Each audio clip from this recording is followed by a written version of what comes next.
वो मुझे एक हाथ नज़र आया। मैंने कहा ये बाबा जो है ना ये गिर गया है, मैं हो सकता है गिर गया हो यार, गटर है, मैं इसको कोई रस्सी वस्सी देके कोई हाथ देके ऊपर, हाँ हेल्प करो। मैं उस गटर के पास पहुंचा तो वहाँ पर सिर्फ एक हाथ था, बॉडी थी नहीं।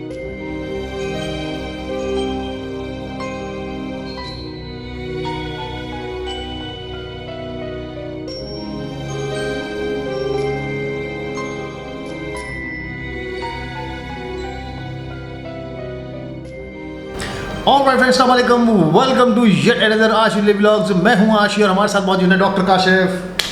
सर क्या हाल है सरकार? ज़बरदस्त भाई डॉक्टर काशिफ जो है वो इस वीक हमें 2 स्टोरीज रिकॉर्ड करवा के जा रही है। हम एक एडवांस स्टोरी रिकॉर्ड कर रहे हैं, बल्कि बताने की बात नहीं थी। चलो बता दिया, खैर हाँ चल बोला ठीक है। क्या सुना रहे डॉक्टर? स्टोरीज तो बहुत होती है मेरे पास यार सुनाने के लिए, कुछ ना कुछ सुना लेते हैं आपको। लेकिन आपकी स्टोरी जो आप बता रहे होते हो वो आपकी अपनी स्टोरीज होती मेरी अपनी स्टोरीज होती हैं, ठीक है, जो हमारे वेडनेसडे नाइट जिन स्टोरीज के रंगों को दुबाला कर देती है। बिल्कुल क्या ऐसे ही। चल बेटा शुरू कर, और ऐसी हो छोटी स्टोरी बनाएंगे आज, क्योंकि अभी हम लाइव कर चुके हैं, ठीक है। छोटी स्टोरी रिकॉर्ड करेंगे लेकिन कमाल करेंगे इंशाल्लाह। बिल्कुल ऐसे ही होगा। बिस्मिल्लाह। मुझसे काफ़ी लोगों का सवाल होता है कि डॉक्टर काशिफ ये बताएं कि क्या किसी के ऊपर हाज़री आती है, या ये सवाल होता है कि क्या किसी के ऊपर कोई जिन्नात का असर आ जाता है। देखिए मैंने पहले भी ये बात कही थी कि एक पानी का गिलास है जो फुल भरा हुआ है, अब उसमें मज़ीद आप पानी डालोगे तो वो बहना शुरू हो जाएगा ना। तो इंसान का वजूद फुल भरा हुआ है, उसके अंदर किसी और चीज़ के जाने की जगह नहीं है, ठीक है। लेकिन थोड़ी गहरी बात है। लेकिन वो जो हम कहते हैं ना हाज़री आना, असर होना, बेसिकली होता क्या है कि आगे की जो एनर्जी होती है ना, जो नेगेटिव या पॉजिटिव एनर्जी जो भी होती है, वो इंसान के ऊपर, जो जिन्न होता है बेसिकली इंसान के ऊपर इतना हावी हो जाता है कि वो इंसान उसके कंट्रोल में आ जाता है, उसका ये कंट्रोल कर लेता है और वो फिर उससे अपने हिसाब से चलता है, यहाँ तक कि उस जिन्न की आवाज़ें इंसान के अपने गले से निकल रही होती हैं। हाँ वो जो ड्वेल पर्सनैलिटी वाला सीन हो जाता है ना। बिल्कुल। अच्छा मुझे बात बता कि आई कैन फील इट, वरना ये लोग शायद फील ना करते हों, लेकिन मैं फील करता हूँ तेरे साथ कुछ है, ठीक है। और वो जो चीज़ है कभी वो तेरे ऊपर हावी हुई, मतलब कभी उसने तुझे ओवरटेक कर लिया हो, और कभी आपने जो है ना उससे, वो आपके अंदर से 2 आवाज़ों में बात कर रहा हो, कभी हुआ ऐसा? 1-2 बार, मतलब तेरे साथ कुछ है 1-2 बार। देखिए एक लास्ट स्टोरी में मैंने बताया मेरे अपने हमजाद के बारे में, ठीक है। हमजाद तो हर किसी के साथ, लेकिन वो किसी को इस तरह से नज़र नहीं आता जिस तरह से मुझे नज़र आया। मैंने जो लास्ट स्टोरी में शेयर किया वो आप वेडनेसडे को देखिएगा ज़रूर। और मेरे ऊपर हाँ ऐसी चीज़ आई, और 1 बार नहीं 2 बार आई ऐसी चीज़। लेकिन मैं आपको बताता हूँ हमारी फैमिली में से एक किस्सा। मैं उस रिलेशन का नाम नहीं बताऊंगा, वो मेरी क्या लगती हैं या लगती थी, वो उनकी डेथ हो गई, अब मैं उस पर डिस्कस नहीं करना चाहूँगा। तो कहते हैं कि क्योंकि मैं बहुत छोटा था और हम अपनी नानी के घर होते थे, तो वहाँ पर वो आते थे और उन औरत के ऊपर वो बकौल उनके की हाज़री होती थी, राइट। तो हाज़री अलग अलग बुज़ुर्गों की होती थी। लाइक मुझे समझ में नहीं आता था पहले कि यार बुज़ुर्गों पर की हाज़री क्यों किसी के ऊपर हो जाती, लेकिन मैंने देखा है, उनको देखा मैंने कि जब उनके ऊपर हाज़री होती थी उनकी अजीब ही आवाज़ हो जाती थी, टोटल आवाज़ चेंज हो जाती थी, मर्दाना आवाज़ हो जाती थी बिल्कुल उनकी, और उनका बॉडी लैंग्वेज बिल्कुल चेंज हो जाती थी। ओके मतलब वो औरत अगर थी तो औरत की आवाज़ मर्दाना हो जाती थी, ठीक है। वो मेरे बहुत करीब औरत थी, और उनके ऊपर सुना शाह यकीक की हाज़री हुआ करती थी, और शाह यकीक इन चीज़ों में बड़े जलाली माने जाते हैं अभी भी।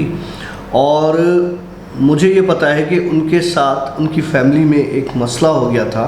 ये बात आपको बताने, हाज़री वाली बात निकली तो उसके पीछे बता रहा हूँ। बेसिकली वो बहुत गरीब थे, और मतलब लोअर जो है ना, वो कहते हैं उसके लाइन के नीचे थे ना, एक गुर्बत की लाइन के नीचे, तो जो कमाया 1 दिन का 2 दिन का वो उड़ाया वो खाया, उस तरह के लोग थे। उनकी बेटी को एक मसला हो गया, उनकी बेटी को फेब्राइड्स हो गए। फेब्राइड बोलते हैं मसलों को जो कि यूट्रस में हो गए, औरतों में यूट्रस होता है, बच्चादानी जिसे कहते हैं ना, उसमें उसको यूट्रस हो गए, यूट्रस में जो है फेब्राइड्स हो गए। तो इधर उधर भागे, सिविल हॉस्पिटल और जिना हॉस्पिटल के फ्री में इलाज हो जाए, तो वहाँ पे लंबा लंबा टाइम लिया जाता है ऑपरेशन के लिए ना।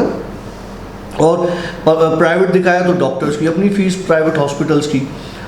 तो एक रात की बात यह है कि इसने, उस औरत मरहुमा ने अपनी बेटी को कहा कि आज तुम मेरे बराबर में सो जाओ और इंशाल्लाह ताला जो है सुबह तुम्हारे साथ ये मसला नहीं होगा, ये मैं तुम्हें कहती हूँ। ओके। वो औरत अनपढ़ थी, उसे अपना नाम भी लिखना नहीं आता था। बच्ची की बात कर रहा है या उसकी माँ ने ने? उसकी माँ की। ओके। बहरहाल वो बच्ची सो गई अपनी माँ के साथ। सुबह जब उठे तो उस बच्ची का ऑपरेशन हुआ था और वो जो फिब्राइड्स थे वो एक साइड पर उसी बच्ची के पड़े हुए थे पैरों के पास, और उस बच्ची को स्टिचेस के मार्क्स भी थे। माना ये रात बीच में, और उस बच्ची तक को पता नहीं चला। मेरी समझ में बात नहीं आई। मैं कंफर्म किया, मैं गया उनके पास, मेरा बहुत करीबी रिश्ता है वो। मैंने कहा कि ये कैसे हो सकता है, मतलब ये बात जो मैं आपको बता रहा हूँ ये कम से कम 10-12 साल पुरानी बात बता रहा हूँ, और उनकी डेथ हुई है अभी 8 साल हुए हैं, 7-8 साल उस औरत की डेथ हुई। तो वो, मैं जब उन्होंने मुझे सारा किस्सा बताया मैं दंग रह गया कि वो बच्ची छोटी थी, तो मैंने उसके स्टिच के मार्क्स भी देखे। एक रात में वो ऑपरेट हुई है और वो सुबह अपना नॉर्मल काम काज कर रही थी, और उसकी माँ ने वो जो फिब्राइड निकाले थे, जो ऑपरेट किया था, रात बीच में कैसे ऑपरेट हुए, वो एक थैली में, ट्रांसपेरेंट थैली में बांध के रखे थे उसने कि ये अमानत है किसी की, उसको देनी है वापस। ओके। राइट। अच्छा, अब मैं आपको मज़े की बात बताता हूँ। उनके घर में एक रूम था, छोटा सा घर था, उसमें 3 कमरे थे उनके, एक छोटा सा लाउंज हुआ करता था, हम आते जाते थे, रहते भी थे वहाँ पे। तो एक कमरा होता था पर्टिकुलर जिसमें जान-नमाज बिछी हुई होती थी, हर वक्त अगरबत्तियाँ जल रही होती थी, उस कमरे में किसी और को जाने की इजाज़त नहीं होती थी, सिवाय एक बंदे के, और वो बंदा था मैं, जिसे वो खुद कहती थी, जब मैं उसके घर में जाता था तो कहती थी काशिफ बेटा वज़ू कर लो और जाके उस कमरे में नमाज़ पढ़ के आ जाओ। और उसी जा नमाज पे मैं नमाज़ पढ़ता था, जिस कमरे में कोई नहीं जाता था। जब मेरी नानी के घर वो आती थी और उनके ऊपर जब ये कोई हाज़री का कोई हिसाब, कोई फंक्शन हो गया या गैदरिंग हो गई, जब वो आती थी और उन पर कोई इस तरह का असर आता था, तो हम दोस्त कज़न्स आपस में बैठे होते थे, तो वो स्पेशली वो बुज़ुर्ग मुझे बुलाता था कि इसको बुलाओ।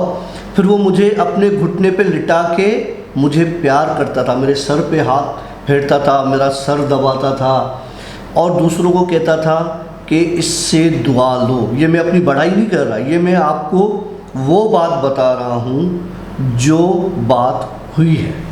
मतलब ये बात तो बता रहा है 10 से 12 साल पुरानी? नहीं, ये जो सर दबाने वाली ये बात बहुत पुरानी, ये मैं हूँगा 9th में 10th में, उस वक्त की बात बता रहा हूँ। इनकी डेथ को 8 साल हो गए और जो ऑपरेशन हुई उसको 10-12 साल, इतना हो गया 8 साल। ठीक हो गया। तो ये मखलूक, ये चीज़, अब मुझे नहीं पता कि वो शायद की हाज़री होती थी या कोई और चीज़ थी, या वो थी तो औरत बहुत परहेज़गार और बहुत सब्र वाली औरत, या उसके साथ कुदरती कोई मौजज़े होते थे। लेकिन ये सारी चीज़ें, ये वो चीज़ें जो मैंने अपनी आँखों से विटनेस की। अच्छा, अब मुझे पता नहीं है ज़्यादा, अब ऑफ कोर्स जो हमारे जो सिंध में रहने वाले हैं उनको थोड़ा ज़्यादा शायद पता होगा शाह यकी के बारे में। लेकिन जो इंडिया से हैं या बाहर मुल्कों से हैं, ज़रा क्लियर कर, शाह यकीक कौन है? शाह यकीक एक हमारे बुज़ुर्ग हैं, एक वली हैं जो कि इंतकाल कर गए और जिनकी दरगाह है ठट्टे के पास थोड़ा सा करीब, और वहाँ पर ज़्यादा तौर पर वो मरीज़ जाते हैं जिनके ऊपर जिन्नात का असर हो या जिन्नात का साया हो या जिनको जिन्नात तंग कर रहे हो, या प्लस में वो जो बहुत ज़्यादा बीमार हो, और उनके लिए ये भी मशहूर है कि शाह यकीक ख़ुद जो है ना बंदे का इलाज भी कर देते हैं वहाँ। अच्छा, आप मुझे एक और चीज़ बता वो ये कि ये जो औरत का जो आप बता रहे हो कि रात बीच में इसका ऑपरेशन हो गया, स्टिचेस भी लगे, तो क्या इस बंदी में हाजिरी आई थी इसकी माँ में? मुझे कुछ नहीं पता। अच्छा, किसी को कुछ पता नहीं? कुछ पता नहीं, बस रात को उस बच्ची का ऑपरेट हुआ है। उस बच्ची की उस वक्त उम्र होगी 14 साल 15 साल, और उसका ऑपरेट हुआ है और सुबह वो हट्टी कट्टी, और कोई उसमें ना दर्द उसको, ना कोई और प्रॉब्लम, नॉर्मल अपने सारे काम काज। अच्छा, ये एक वाक़या तो मेरे अपने ज़ाती मेरे घर का भी है, मेरे बहुत करीबी घर रिलेशन का है। मेरी बहन को जो है ना गॉल ब्लैडर में स्टोन्स हुए, और बहुत मेरी बहन जो है वो पेन में थी, और साथ में उनकी प्रेगनेंसी भी थी, तो ऑपरेट नहीं हो पा रहा था। तो एक अल्लाह वाले हैं, उनके पास गए दुआ के लिए, तो उन्होंने क्या किया कि मेरी बहन के दुपट्टे में एक साउंड्स मतलब क्रेजी, उसने एक दुपट्टे में गिठान बांधी। और अच्छा, इससे पहले हम सीटी स्कैन्स करवा चुके थे, उसमें स्टोन्स आई, अल्ट्रासाउंड 10 बार किया, मेडिसिन चली, तो प्रेगनेंसी की वजह से ज़्यादा मेडिसिन दे भी नहीं सकते थे। उसने एक दुपट्टे के कोने में गिठान बांधी, उस पर कुछ पड़ा, और गिठान खोली तो उसमें स्टोन्स पड़े थे, और कहा कि अब स्टोन्स नहीं है, अब आप जाएं और चेक करवाएं जो भी है ना। अच्छा, वो उसने कोई दवा नहीं दी कुछ, उसने सिर्फ दुआ पढ़ी, और वो दुआ के बाद उन्होंने, अच्छा वो बंदा किसी से मिलता नहीं, और उस बंदे को पैसे की कोई कमी नहीं, उसके घर पे आप जाएं ना तो लंबी गाड़ियों की लाइन लगी हुई होती है, और बड़े बड़े लोग उसके पास दुआ के लिए जाते हैं, वो इतने बड़े बुजुर्ग हैं। तो हुआ ये कि उसके बाद मैं नहीं गया था, मेरे वालिद गए थे उनको लेके, और मेरे बहनों ही गए थे उनको लेके। तो उसके बाद हमने अल्ट्रासाउंड्स करवाए, सीटी स्कैन्स करवाए, और टेस्ट करवाए, सब कुछ नॉर्मल। वेल ये बात तो फैक्ट है कि जो अल्लाह के वली हैं और जो अल्लाह के नेक बंदे हैं, जिनको अल्लाह पर एतबार है, मतलब नॉर्मल इंसान की बात है, ठीक है ना, नॉर्मल इंसान की नहीं। एक होता है ना कि यार अल्लाह देगा, ठीक है, एक ये चीज़ होती है, एक चीज़ ये होती है कि अल्लाह ही देगा, हाँ ठीक है, ट्रस्ट है, बिलीव है, और मेरी कोई मदद नहीं कर सकता, मेरा मालिक है जो मेरी मदद कर सकता है। आपकी गैब की मदद भी होती है, और आपके कभी कभार नहीं, आप लोग सोचते हो कि यार इस काम से जा रहा हूँ, ये काम नहीं होगा, वो काम आपका नहीं होता है। तो इसी तरीके से अगर आपका बिलीव स्ट्रांग हो जाता है ना, आज मैं जिस काम से निकल रहा हूँ वो काम मेरा पक्का ही पक्का होगा, वो काम आपका हो जाता है, क्योंकि आपका वो स्ट्रांग बिलीव हो जाता है। इसी तरीके से अपने खुदा की ज़ात पर भी एतबार करें, इंशाल्लाह आपके काम हो जाएंगे। तो ये किसी ने सवाल किया था हाजिरियों के हिसाब से, तो उस पर मैंने ये सारा किस्से आपको बताया कि क्या है क्या नहीं है। अब आ जाते हैं एक किस्से पे, राइट। दरिया में, पानी में, समंदर में भी मखलूक रहती है जो जिन्नात की एक किस्म है, और जिन्नात ही होती है। अच्छा, इसका मुझे नहीं पता, ठीक है। तो समंदरों में, दरियाओं में, पानियों में, ठहरे हुए पानियों में, चलते हुए पानियों में मखलूक होती है। ओके हो गया। तो आज मैं आपको किस्सा बताता हूँ उन मखलूक का। एक मैंने किस्सा बताया था मालदीव्स का आपको कि समंदर से एक मखलूक निकली थी गेन आइलैंड की तरफ, और दूसरी तरफ से उतर गई और रातों रात सबको खा लिया, सबको ख़त्म कर दिया। वो पूरा एक किस्सा एक ब्लॉग में, वो आप ज़रूर सुनिएगा, उसमें है मुर्दा जजीरा, कुछ इस तरह से उसका नाम है ना। तो बहरहाल मालदीव्स में बहुत बड़ा, जब मैं था तो एक सैलाब आया। सैलाब से मुराद ये है कि सुनामी टाइप की वेव्स आई थी हमारे आइलैंड पे, और बहुत तेज़ बारिश थी, और उन्होंने रेड अलर्ट जारी कर दिया था कि अब मालदीव्स डूबने वाला है उनके हिसाब से। तो मुझे हैदराबाद से मेरे वालिद की, दोस्तों यारों की, कज़न्स की कॉल्स आना शुरू हुई कि यार तुम वापस आ जाओ, वापस आ जाओ, वापस आ जाओ। और जब हमारे आइलैंड पर वेव्स आईं तो लिटरली हुआ ये था कि मुझे, मेरे घर वालों को मैंने ये कहा था कि भाई अब आप मेरे लिए जो है ना वो कुरान के ख़त्म करवाना शुरू कर दें, क्योंकि मुझे अब आगे लाइफ नज़र नहीं आ रही कि मैं वापस आ सकूँगा या नहीं आ सकूँगा। अच्छा, इतना ख़तरनाक वेव्स आई थी और फिर हमें वहाँ से रेस्क्यू किया गया था। वो तो एक किस्सा हो गया, वहाँ से हम निकल आए। एक बार ये हुआ कि जब ये खबरें चल रही थी, दूसरी बार की बात, तो कोई हाई टाइड्स थी, हाई टाइड में स्पीड बोट नहीं चलती, क्योंकि वहाँ से लेके एयरपोर्ट जाने के लिए 1 घंटा स्पीड बोटिंग होती थी, उसके बाद फिर 1 घंटे की फ़्लाइट होती थी माले शहर जाने के लिए। अच्छा, तो स्पीड बोट हाई टाइड में नहीं चलती, वहाँ पे हेवी बोट्स चलती हैं, फिशिंग बोट्स, वो भी बहुत मजबूरी में निकली, अगर टाइड थोड़ी स्लो हो जाए तो चलती हैं। तो मैंने बहरहाल वहाँ पे पाकिस्तानी 60-70 हज़ार रुपये में पूरी एक फ़िशिंग बोट जो है वो हायर की थी। और मैंने सोचा था कि अब मैं यहाँ से निकल जाऊँगा। फ़िशिंग बोट लगाती थी 6 घंटे एयरपोर्ट तक पहुँचाने के, उस एरिया के। हम निकले रात के कोई 3:30-4 बजे फ़िशिंग बोट में। ठीक हो गया। ठीक,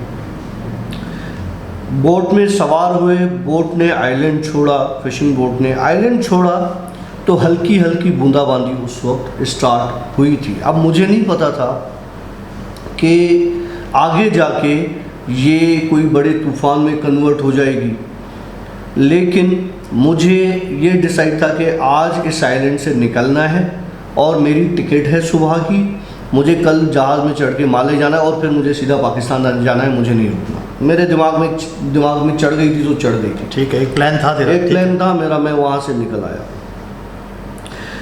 तकरीबन कोई 4:30 बजे समंदर के बीच में हम पहुँचे, जहाँ पे बहुत तेज़ तूफ़ानी बारिश, इतनी तूफ़ानी बारिश कि आशी में आपको बता नहीं सकता कि समंदर की जो लहरें थीं, वो फ़िशिंग बोट की हाइट बहुत ऊंची होती है, उसमें बाकायदा लहरें आ रही थी पानी की। अच्छा। और हमें ये कहा गया था कि यार आप नीचे चले जाओ और ऊपर नहीं आना, क्योंकि पानी की लहरें बहुत तेज़ हैं और उन लहरों में से फिर आप कहीं निकल न जाओ, पानी में न गिर जाओ। ठीक है। समंदर की सतह बहुत ऊंची हो चुकी थी उस वक्त। फ़िशिंग बोट जब चल रही थी तो उसका अपना एक वज़न था, लेकिन वो ऊपर पानी की, आधी पानी पर आधी समंदर के अंदर थी। और हम जिस उसमें चले गए थे ना, लाउंज में, जो बिल्कुल नीचे बना हुआ होता है, जो बिल्कुल सेफ़ लाउंज कहलाता है वो फ़िशिंग बोट का, जहाँ पे पानी वानी के आने का आसरा नहीं होता, और जिसमें एक दरवाज़ा भी होता है, जिसके साथ इन्होंने लाइफ सेविंग बोट्स लगाई हुई होती हैं, जो कि उसकी बनी हुई होती हैं, जैकेट्स भी बनी होती हैं और उसकी हवा की भी होती हैं, जो बलून बोट्स जो होती हैं, वो सतह पे आ जाती हैं, फिर वो बंधी हुई होती है। और वो लाइफ सेविंग जैकेट्स के साथ उनको क्लिप कर दिया जाता है, ताकि ये ऊपर जाए तो बंदा भी इसके साथ ऊपर चला जाए। तो हमने वो क्लिप की होती, लेकिन उसमें ना छोटी सी खिड़कियाँ होती थी, क्योंकि अमूमन वो पानी के ऊपर ही रहती है, लेकिन जब पानी बहुत ज़्यादा हो जाए तो नीचे जब दब जाती है और उसमें पानी नज़र आता है साउंड। अब मैं उस लाउंज में, ऊपर तेज़ तूफ़ानी बारिश बहुत, और उस खिड़की से सिर्फ पानी नज़र आ रहा था और शोर, जैसे पानी टकरा रहा है और शोर, और अजीब एक हैबत वाला माहौल। इतनी देर में मैं उस खिड़की को देख रहा था और मैं अल्लाह को याद कर रहा था, और मुझे पता था कि शायद ये मेरा आखिरी, शायद ना बच पाए, क्योंकि जिस तरह का तूफ़ान है, वहाँ से निकले थे तो ऐसा तूफ़ान नहीं था। यकीन मानेंगे, लोग नहीं मानते कि मरमेड्स होती हैं। गुड यार, लोग नहीं मानते मरमेड्स होती हैं। मैंने अपनी आंखों से, लेकिन जो मरमेड्स का तस्वुर बताया गया है ना, खूबसूरत और ये और वो, नहीं मेरे भाई, नहीं, मरमेड्स खूबसूरत नहीं होती। और मैंने जिस तरीके से उस पानी के अंदर मरमेड्स का एक झुंड देखा था, झुंड से मुराद ये है कि कोई 10-15 मरमेड्स वो होती हैं जिसे जल परी कहा जाता है। जिसे जल परी कहा जाए, जो पानी में रहते हैं, इंसानों की तरह होते हैं वो, आधा इंसान और आधा जो उसका धड़ होता है वो मछली लेकिन का वो होता है। इंसान कहीं से नहीं होते, ये हमारी सोच है। वो कहीं से इंसान नहीं दिखते। उनका बॉडी पोस्चर तो इंसान जैसा होता है, लेकिन वो इंसान नहीं होते। ना उनके बाल होते हैं, ना वो जो एक ख्याली बनाई हुई है ना बहुत खूबसूरत मरमेड्स, भाई ये लंबे बाल और ये और वो, नहीं भाई, बहुत बहुत भयानक शक्ल होती है उनकी। क्योंकि मैंने अपनी आँखों से उनको विजुलाइज किया है। वो जब समंदर से वो जो झुंड गुजरा है, मैं देख रहा था, मुझे लगा मछलियां हैं, लेकिन जब सामने से वो गुजरा और मैंने देखा स्कल थे, सिर्फ स्कल, जिस तरह इंसान का स्कल कैसे होता है, स्कल, और उनके हाथ एलियंस की तरह, जिस तरह से हमने इस तरह के हाथ होते हैं ना, इस तरह के हाथ होते हैं, लेकिन वो बड़े गंदे किस्म के उनके पंजे होते हैं। और उनके ये नाक वाक ये नहीं होती भाई, मरमेड्स की जो मैंने देखी, उनके नाक वाक कुछ नहीं होते, सिंपल आंखें होती हैं। और यहाँ पर ये गिल्स होती हैं जिनसे सांस लिया जाता है पानी के अंदर, वो गिल्स होती हैं। एक छोटी सी डॉट नुमा चीज़ थी यहाँ पर, यहाँ नाक की जगह, मतलब वो सांस के लिए, ठीक है। वो मुझे नहीं पता, मुझे नहीं पता। हाँ वेल, जो भी है पानी की सांस है। यहाँ एक छोटी सी थी, गोल आंखें थी, गोल मतलब उनमें ये नहीं थे आयरस और इस तरह की चीज़ें नहीं थी, क्योंकि मैं अंधेरा पानी का इतना होता था। लेकिन जब वो गुजरी तो वो बाकायदा एक चमकती हुई, जिस तरह से करंट जाती है ना, एक बिजली आसमान में कड़कती है, इस तरह की 6-7 चीज़ें यूँ कड़कती हुई जब वहाँ से खिड़की से बाहर से मुझे नज़र आई। यकीन माने, जब भी कोई मरमेड का कोई किस्सा बताता है या कोई बात करता है और उसकी कोई ऐसी बात होती है कि यार वो बड़ी खूबसूरत मखलूक और ख़ूबसूरत जी और खबर, तो मैं उसे यही कहता हूँ, लोग नहीं मानते, मैंने अपनी आंखों से देखा है। उसके बाद इस चीज़ को यूएस नेवी ने फाइंड आउट किया कि हाँ मरमेड्स होती हैं, क्योंकि वो एक मिशन पर निकले हुए थे। मालदीव्स का आइलैंड नहीं था वो, अपने स्टेट्स की बात बता रहा हूँ। एक मिशन पर निकले हुए थे, उस मिशन पर उनको रात को ये मखलूक जो मैं आपको बता रहा हूँ वो नज़र आई थी। कोई डॉक्यूमेंट्री है इसकी? डॉक्यूमेंट्री है इसकी। उन्होंने, क्योंकि वो एक कैमरा होती है नाइट विजन के साथ, पानी की भी एक होती है ना वाटरप्रूफ कैमरा, जो हाँ। डाइविंग कैमरा भी कहलाती है। हाँ हाँ, डाइवर्स के लिए भी होती है, गोप्रो स्टाइल, ठीक हाँ। है। वो कैमरा जो है उन्होंने अपनी बोट्स पर और शिप्स पर लगाई हुई थी, जिनमें वो कैप्चर भी, आप चाहें तो वो सारी वीडियोस पड़ी हुई होंगी। आप लिखेंगे ना अगर यूएस नेवी के बारे में और लिखेंगे कि उन्होंने मरमेड्स उनको मिली या इस तरह से, तो वो आपके पास सामने वीडियो आ जाएगी। तो वो चीज़ें जो मैंने देखी थी, वो चीज़ें काफ़ी अरसे बाद, क्योंकि उस वक्त में जब मैं आपको बता रहा हूँ, उस वक्त में ये चीज़ें इतनी आम नहीं थी, कॉमन नहीं थी, ठीक है। और हर बंदे की अप्रोच में नहीं थी कि यूट्यूब बैठ के और इन चीज़ों के बारे में सर्च करे। नया इंटरनेट का दौर था, लोग अपने इश्क माशकों में लगे हुए होते थे, MSN पे, याहू पे, इस तरह से ना। तो ये उस वक्त का किस्सा बता रहा हूँ जब मैंने मरमेड्स को फर्स्ट टाइम अपनी लाइफ में और लास्ट टाइम अपनी लाइफ में देखा था। अच्छा, मुझे एक और चीज़ बताओ। आपने जो जिस बोट पे आप थे, ऑफ कोर्स वहाँ पे दूसरे लोग भी होंगे, किसी और ने विजुलाइज किया? वो पूरी बोट मैंने यही बताया ना, पूरी बोट मैंने हायर करवाई थी, उसमें सिर्फ 3 लोग थे, 2 कैप्टन थे, एक उनका क्रू का बंदा था, बस। अच्छा, उनमें से देखा, उन्होंने देखा किसी? वो ऊपर थे, अच्छा, जहाँ पे वो होती है, मैं लाउंज में था नीचे। अच्छा, अब ये कंफर्मेशन है कि मरमेड जो है वो जिन की ही नस्ल है या मरमेड एक मछली है? देखो, जो इस तरह की चीज़ है ना, उसको आप जिन तस्वर नहीं कर सकते। मरमेड एक जिन नहीं है, वो मछली है, मछली भी नहीं है, वो खुदा की कुछ और मखलूक है। जिन व इंस 2 बताई गई ना चीज़ें? नहीं, उसके अलावा ये भी बताया गया कि मेरी इतनी क्रिएशंस हैं कि आपकी सोच है। अच्छा, ये भी तो बताया गया। मुझे इस चीज़ से कंफर्म नहीं है, लेकिन ये है कि मतलब वो कुछ देखो है। जिन्नो इंस के हिसाब से तो अल्लाह ने अलग अलग एक क्लियर बात की है ना, जिन्नो इंस के हिसाब से बाकायदा एक आयत है उस पर, ठीक है। एक सूरत है सूरह उस पर, जिन। सूरह जिन।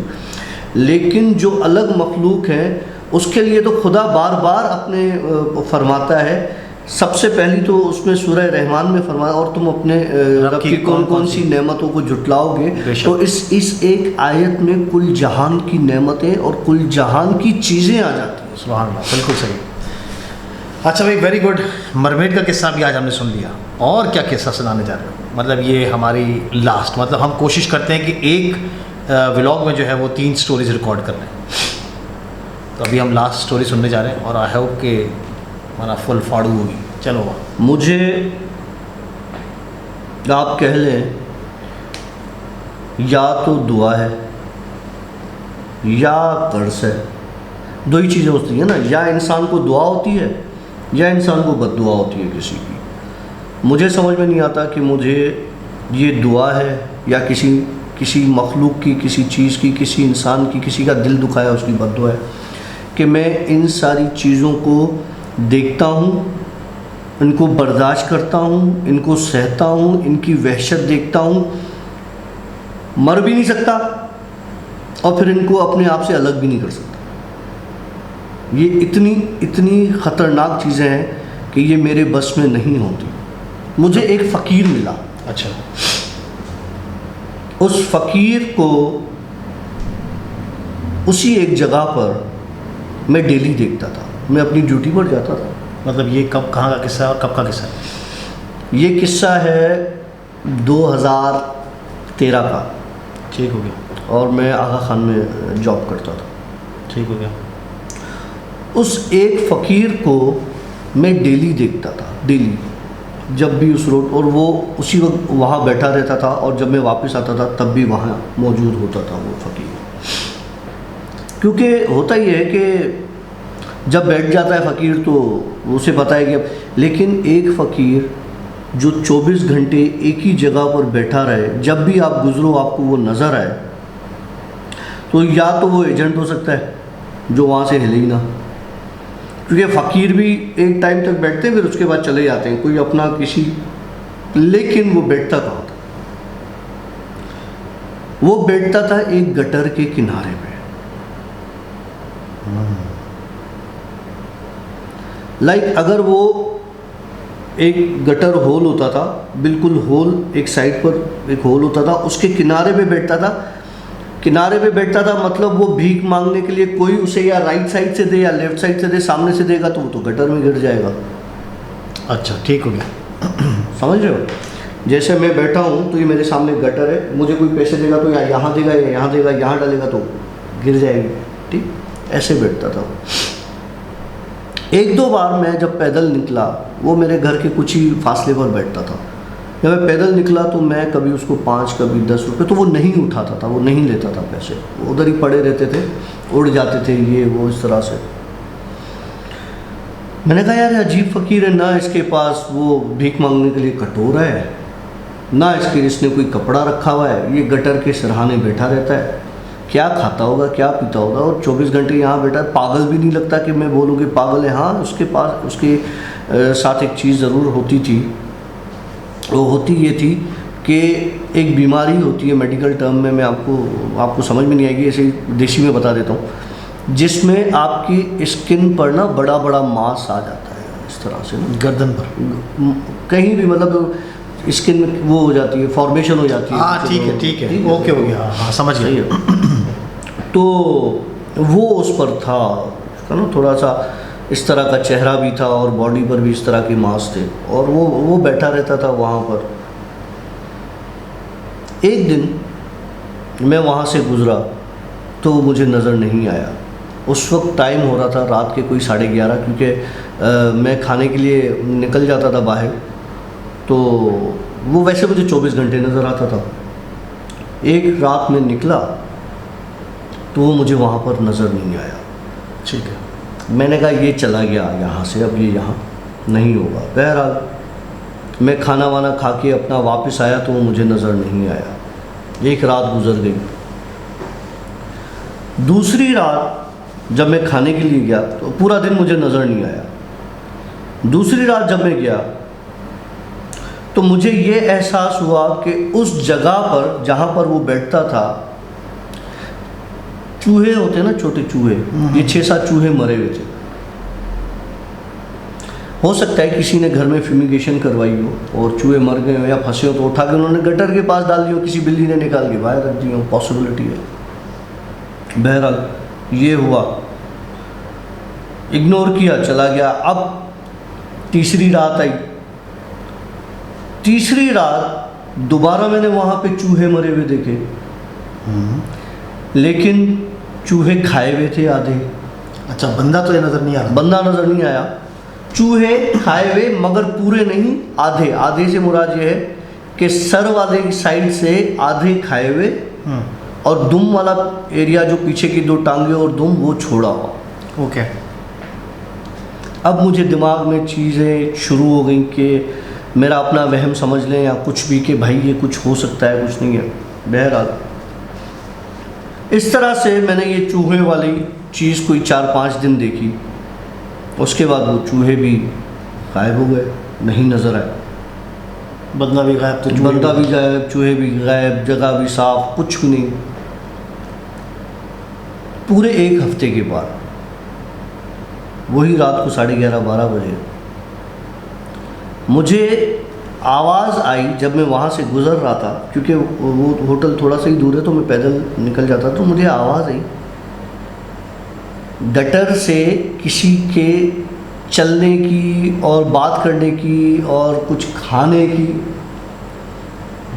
मैंने कहा यार, ना यहाँ पे गाड़ियाँ हैं वो जो ड्रेन व्रेन साफ़ करती हैं, जो क्लीनर्स होते हैं, स्वीपर्स, वो भी नहीं है, आवाज़ आ रही है। बहरहाल मैंने इग्नोर किया, मैं खाना खाने चला गया। जब मैं वापस आया तो गटर में से सिर्फ एक हाथ गटर की एज पर ऐसे पड़ा हुआ था। जैसे हम किसी जगह से निकलना चाहें ना तो हाथ डाल के निकलते हैं ऊपर, चढ़ने वाला हिसाब, एक हाथ ऊपर की तरफ नज़र आया, जो कि वही था जिस पे मास पास होता है, कीलॉइड कह रहा हूँ, वो होता है एक्स्ट्रा मास जो लगा हुआ था। ठीक है, तो वो जब मैं वहाँ से गुजरा वो मुझे एक हाथ नज़र आया। मैंने कहा ये बाबा जो है ना ये गिर गया है, मैं हो सकता है गिर गया हो यार, गटर है, मैं इसको कोई रस्सी वस्सी देके, कोई हाथ देके ऊपर, हाँ हेल्प करो। मैं उस गटर के पास पहुँचा तो वहाँ पर सिर्फ एक हाथ था, बॉडी थी नहीं, बॉडी नहीं थी, एक हाथ उस गटर के पास ऐसे पड़ा हो। जैसे मैंने मोबाइल की टॉर्च ऑन करके उस तरफ मारी तो क्या देखता हूँ कि अंधेरे में मुझे हाथ नज़र आ रहा था, वो बंदा कच्चा चूहा खा रहा था। ओह माय गॉड, वो फकीर, वो फकीर जो कि मुझे आवाज़ आ रही थी। उसने मुझे देखा जब कि इसने मुझे देख लिया है, सेकंड में मेरे सामने आके बैठ गया। लाइक मैंने उसको ऊपर आते हुए नहीं देखा, मतलब पलक झपकते ही वो मेरे सामने जहाँ बैठता था उधर से उसने मट्टी उठाई और वो चूहे की और इनकी जो कचरा और जो गंद पड़ा मेरे सामने अपने पूरे मुंह में डाला और जैसे मेरी तरफ यूँ इशारा किया, जैसे गंद फेंकते हैं ना, ऐसे इशारा किया और बाबा वहाँ से गायब। अब वो दिमाग में मेरे बाबा, मैंने वहाँ से दौड़ लगाई, सूरतें आयतें पढ़ती हुई जल्दी घर पहुँचा, क्योंकि मेरे ऊपर कीचड़ के छींटे आए थे जो उसने मारा था, तो मेरे ऊपर छींटे आए थे। जाके मैं अच्छे से नहाया। मैं आपको मज़े की बात बताता हूँ, जहाँ जहाँ वो छींटे लगे थे मुझे, वहाँ मुझे दाने होना शुरू हो गए थे। दाने या वही ब्लड वाला? मुझे लग रहा था कि क्योंकि वो स्टार्ट था, वो मुझे दाने होना वहाँ पे शुरू हो गए। मुझे टेंशन हो गई कि मैंने ये क्या करना है, क्योंकि मैं सुबह हॉस्पिटल में जॉब करता था। डॉक्टर को दिखाया, डॉक्टर ने मुझे बोला यार मुझे लग रहा है कि तुम्हारी बॉडी में मोल्स हो रहे हैं जो एक्स्ट्रा मास की शक्ल न इख्तियार कर जाए। मैं यही कहने वाला था कि वही चीज़ मैं बहुत परेशान हो गया। स्किन स्पेशलिस्ट से बहुत अच्छा लियाकत निश्तर में, मैं उसके पास गया था। उसने मुझे कहा कि यार ये इसकी ट्रीटमेंट जो है ना, ये इरिवर्सिबल प्रोसेस है, इसको हम ठीक नहीं कर सकते। ये तुम्हारे साथ कब से हो रहा है? मैंने कहा रात से। बोला पागल हो गए हो। बोला एक दिन का प्रोसेस ही नहीं है, इसको तो टाइम लगता है। मैंने कहा सर ये मेरे साथ बताया कि लगा। तब से पहले तो उसने मुझे बोला तुम जाओ साइकेट्रिस्ट के पास, उसके बाद जो है तुम आना मेरे पास, जब तुम्हारे दिमाग का सही तरीके से इलाज हो जाए उसके बाद तुम मेरे पास आना। मैंने कहा ठीक है सर, जैसा आपको, क्योंकि मैं उसको क्या बताऊंगी मेरे साथ क्या क्या हो चुका है और क्या हो रहा है, तो वाकई में मुझे साइकेट्रिस्ट की ज़रूरत है। मैं वहाँ से उठा, मैंने कहा थैंक यू सर। उसने फ़िलहाल मुझे कुछ लोशंस दिए, कुछ ट्यूब्स दी, मैं वहाँ से उठा आ गया मैं। अब मैंने अपना इलाज खुद ढूंढा। आप यकीन नहीं करेंगे मेरा इलाज किस चीज़ से हुआ। मैंने रात को पता नहीं मुझे कहाँ से दिमाग में आया, कुछ पता नहीं, मैंने पानी लिया।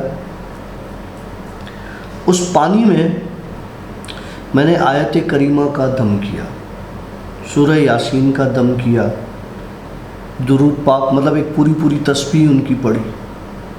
और फिर आखिर में मैंने उसमें क्या मिलाया, थोड़ा सा लीमू। लीमू कहते हैं कि जादू की और इन चीज़ों की काट करता है। वो पानी जो मैंने लिया वो मैंने बाल्टी में डाल के उससे गुस्ल किया। आप लोग यकीन नहीं करेंगे, सुबह मेरे जिस्म पर एक भी दाना नहीं था। फिर मैं गया स्किन स्पेशलिस्ट के पास।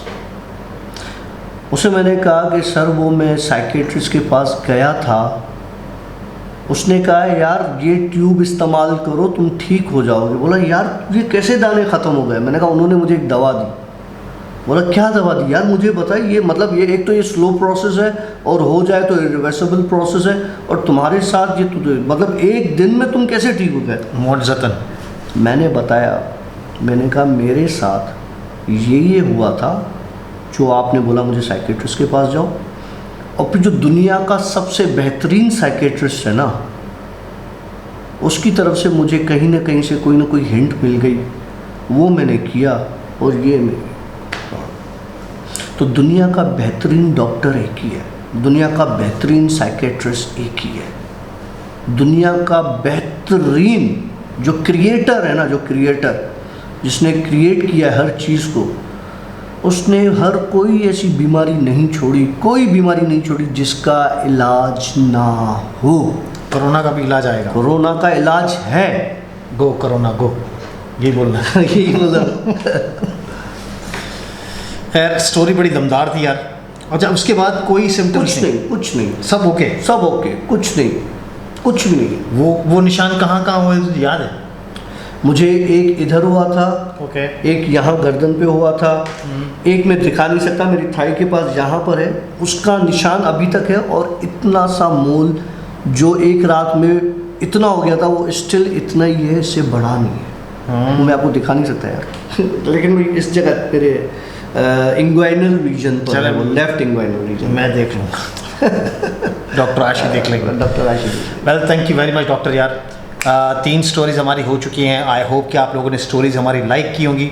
अगर आप लोगों ने स्टोरी आपको पसंद आई है तो लाइक ज़रूर करते हुए जाइएगा, कमेंट ज़रूर ठोकिएगा। इस वीडियो का लिंक इसको कॉपी करें और आगे अपने जो आपके फ्रेंड सर्कल हैं वहाँ पर शेयर करें। इससे हमें बहुत बड़ी सपोर्ट मिलेगी। कम से कम ये भाई ताकत इतनी करेगा कि इंशाअल्लाह ताला वीक में 2 स्टोरीज़ में बता कर देगा, मतलब वीक में 6 स्टोरीज़ में बता कर देगा। नहीं यार मुश्किल है। अबे वीक में 6 होंगी ना, 3 एक दिन, 3 एक दिन। ठीक है, सही है, ठीक है, मैं आऊँगा ही तेरे पास सीधा इंशाअल्लाह ताला। 20 बच्चों को बस खुदाफिज कर दो। वो तो कराची में कर दिया है। हाँ, मिलेंगे मेरे ख्याल से एक नए व्लॉग में, एक नए पॉडकास्ट के साथ। मेरी तरफ से सिया बाबा ही, अल्लाह हाफिज़। डॉक्टर काशिफ अगर आपको मैसेज देना चाहें। खुश रहें, ख्याल रखें और एक ही ज़ात पर एतबार करें, एतमाद रखें। मेरे 1-2 व्यूअर्स ऐसे हैं जो मसलों में थे, अल्लाह उनके मसले हल करेगा और बेशक हल करने वाला अल्लाह ही है। बेशक अल्लाह उनकी गैबी मदद करेगा। और कुछ मेरे दुआ बताने से या कुछ किसी को कोई फ़ायदा होता है तो मेरे भाई मैं हाज़िर हूँ, और मैंने बताया भी है और लोगों को फ़ायदा भी हुआ है।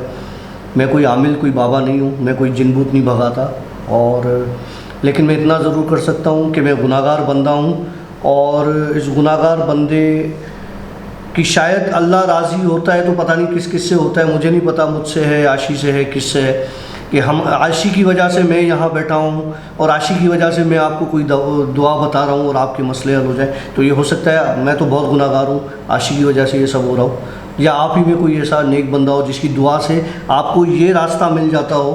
तो मेरे भाई नमाज़ भी पढ़ा करें, कुरान पढ़ा करें, अल्लाह से इबादत, अल्लाह की इबादत किया करें और उससे हमेशा खैर की उम्मीद रखा करें। यार एक बड़ी अच्छी बात यहाँ पर याद आई, मैंने कहीं पे सुना है ये चीज़, किसी दोस्त ने ये चीज़ पढ़ी थी और उसने मुझे ये चीज़ बताई थी कि इस्राइल जो है ना, वो जो इसराइली कौम है, वो जब बच्चा पेट में आता है ना, तब से ही वो माँ को ट्रेनिंग देना शुरू करते हैं, वरना उसको खुराक अच्छी खिलाएंगे माँ को, उससे मैथमेटिक्स का काम करवाएंगे, इस तरीके की चीज़ें। मतलब इस वजह से कहते हैं कि इसराइली जो लोग हैं, जो लॉबी है, वो बिज़नेस में बहुत आगे हैं। इस तरह मुझे बड़े बड़े ब्रांड्स हैं। अच्छा, इसमें एक मज़े की बात है, ये साइंस की भी बात है और मेडिकल साइंस इस बात को बड़ा मानती है, और ये हमारा भी देखा वाला है कि माँ के पेट में जब बच्चा होता है तो माँ जिस चीज़ को सुनती है ज़्यादा, कुरान पाक को सुनती है, या कुछ माएँ हमारे जो है वो गाने सुनती हैं, कुछ मतलब वो बच्चा जब पैदा हो जाता है ना, उस आवाज़ को सुन के चुप हो जाता है, उसको गौर से सुनता है। तो मकसद कि ट्रेनिंग बच्चे की जो है ना, वो माँ के पेट से होना शुरू हो जाती है।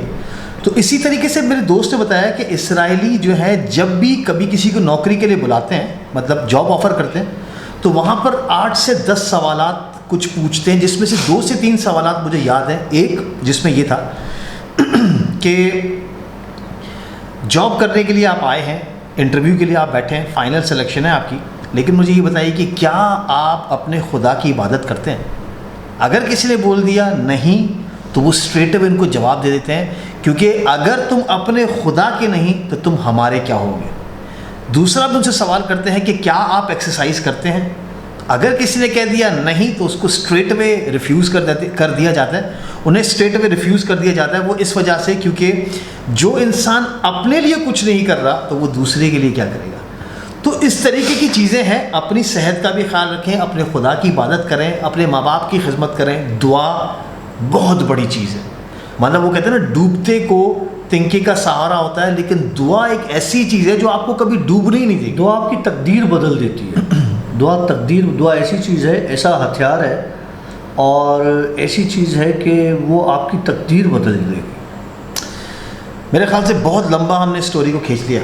हम लेंगे यहाँ पे इजाज़त और काफ़ी मेरे ख्याल रिलीजियस पॉइंट पे चलेंगे। 12:15 भी मिलेंगे एक नए ब्लॉग के साथ, एक नए पॉडकास्ट के साथ। हम दोनों को, आशिक और काशिफ को, आशिक डेली ब्लॉग्स चैनल से दीजिएगा इजाज़त। मिलेंगे वेडनेसडे नाइट जिन स्टोरीज पे इंशाल्लाह ताला एक और नई स्टोरी के साथ। सिया बाय, अल्लाह हाफ़िज़।